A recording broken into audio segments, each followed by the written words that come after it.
অনেকে প্রশ্ন করে থাকেন শবে মিরাজের কোনো নামাজ অথবা রোজা অথবা শবে মিরাজ সম্পর্কে কোনো ফজিলত আছে কিনা। জি না, শবে মিরাজ সম্পর্কে কোনো নামাজ, শবে মিরাজ সম্পর্কে কোনো রোজার কথা, কোনো সহিহ হাদিস তো পরের কথা, কোনো জয়ীফ হাদিসও এরকম কোনো রেওয়াত আসে নাই। শবে মিরাজে বিশ্বনবী সাল্লাল্লাহু আলাইহি ওয়াসাল্লাম আজ থেকে প্রায় 1450 বছর পূর্বে শবে মিরাজ করেছিলেন। মিরাজ কথা এটা চরম সত্য। সমস্ত মুহাদ্দিসিন কিরাম, সমস্ত ইতিহাসবিদগণ তারা মিরাজকে চরম সত্য বলেছেন।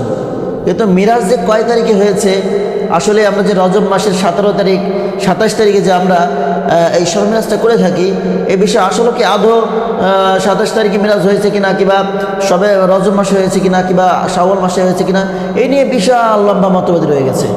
এই জন্য আমরা যে 27 তারিখে এটা পালন করতেছি, এইভাবে কোনো বিধান কোনো সাহাবায়ে কেরাম, কোনো তাবেঈন তারা করেন নাই। এমনকি রাসূল সাল্লাল্লাহু আলাইহি ওয়াসাল্লাম বেঁচে থাকতো পরবর্তীতে তিনি এই শবে মিরাজের কোনো আমল, সেভাবে কোনো নামাজ রোজা পাওয়া যায় না হাদিসের মধ্যে, এবং তিনি নিজেও করেন নাই এবং সাহাবায়ে কেরামও করেন নাই। এবং শবে মিরাজ সম্পর্কে যতটুকু রাসূল সাল্লাল্লাহু আলাইহি ওয়াসাল্লাম শবে মিরাজ সম্পর্কে তিনি আমাদের জন্য 5 ওয়াক্ত নামাজ এনেছেন, আমাদের জন্য উচিত 5 ওয়াক্ত নামাজ ফরজ করে দিয়েছেন আল্লাহ তাআলা। সেই 5 ওয়াক্ত নামাজকে পড়া এবং রাসূল সাল্লাল্লাহু আলাইহি ওয়াসাল্লাম আমাদেরকে যেই বিধান এনে দিয়েছেন সুন্নাহর উপর আমল করা, এটাই আমাদের জন্য সবথেকে গুরুত্বপূর্ণ। তো রাসূল সাল্লাল্লাহু আলাইহি ওয়াসাল্লাম কিন্তু প্রত্যেক সপ্তাহে সোমবার এবং তিনি বৃহস্পতিবার রোজা রাখতেন।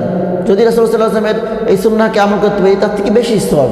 কিন্তু এই শবে মিরাজের সম্পর্কে কোনো নামাজ অথবা কোনো রোজার বিষয় হাদিসের মধ্যে আসে নাই। এরকমভাবে নির্ধারিত কোনো দিন তারিখ ফিক্সড করা হাদিস